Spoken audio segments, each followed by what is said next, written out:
तो ये रहा हमारा क्यूबिकल सर्किट। इसकी इक्विवेलेंट रेजिस्टेंस कैलकुलेट करने के लिए we need a battery. Battery का एक टर्मिनल हाई पोटेंशियल पे है और दूसरा टर्मिनल लो पोटेंशियल पे है।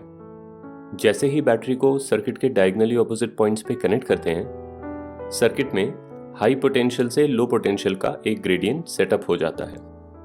सर्किट में कहाँ पे क्या पोटेंशियल होगा और किन किन पॉइंट्स का इक्वल पोटेंशियल होगा, let's try to understand that. सबसे पहले जिन दो पॉइंट्स के बीच में हम सर्किट का इक्विवेलेंट रेजिस्टेंस कैलकुलेट कर रहे हैं, उनको कनेक्ट करता हुआ डायगोनल लाइन बना लेते हैं और फिर सर्किट को इस तरह रोटेट करते हैं कि ये डायगोनल लाइन वर्टिकल हो जाए।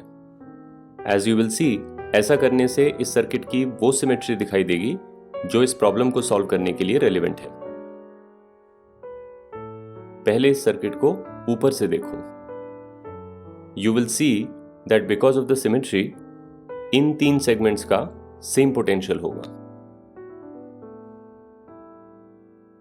अब इस सर्किट को नीचे से देखते हैं। फिर से ड्यू टू सिमेट्री इन तीन सेगमेंट्स का भी सेम पोटेंशियल होगा। सो यू कैन सी कि ये टॉप के तीन रेजिस्टर्स के अक्रॉस इक्वल पोटेंशियल डिफरेंस है। सिमिलरली ये मिडिल के 6 रेजिस्टर्स के अक्रॉस भी इक्वल पोटेंशियल डिफरेंस है।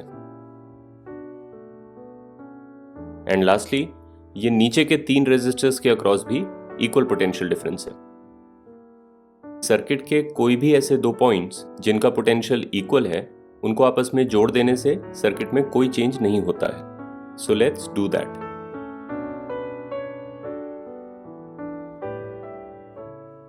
And now you can see कि टॉप के 3 रेजिस्टर्स आपस में पैरेलल में हैं, बॉटम के 3 रेजिस्टर्स आपस में पैरेलल में हैं और बीच के 6 रेजिस्टर्स भी आपस में पैरेलल में हैं।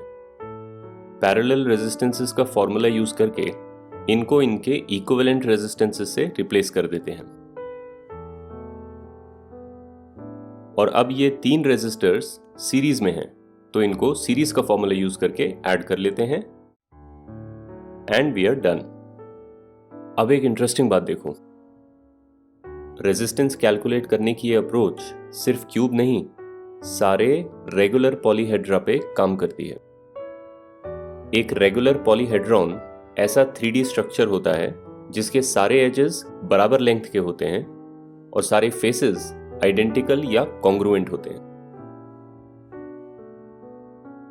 कुल मिला के 5 रेगुलर पॉलीहेड्रा होते हैं।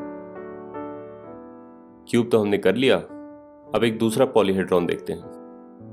डोडेकाहेड्रॉन वो रेगुलर पॉलीहेड्रॉन होता है जिसके 12 फेसेस, 20 वर्टाइसेस और 30 एजेस होते हैं।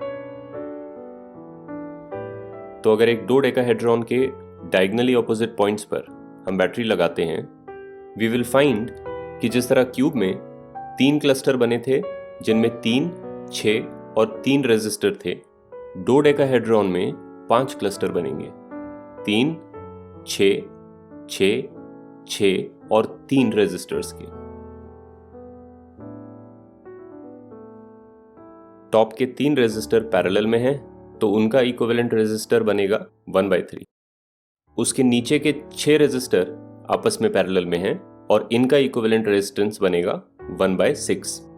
सिमिलरली इसके नीचे के 2 क्लस्टर भी 6 रेजिस्टर्स के हैं और इन क्लस्टर्स के इक्विवेलेंट रेजिस्टेंसेस भी 1/6 होंगे। और लास्ट में सबसे नीचे के 3 रेजिस्टेंसेस का इक्विवेलेंट रेजिस्टेंस बनेगा 1/3। एंड फाइनली ये 5 क्लस्टर आपस में सीरीज में होंगे, तो टोटल रेजिस्टेंस कैलकुलेट करने के लिए हम इनको डायरेक्टली ऐड कर सकते हैं।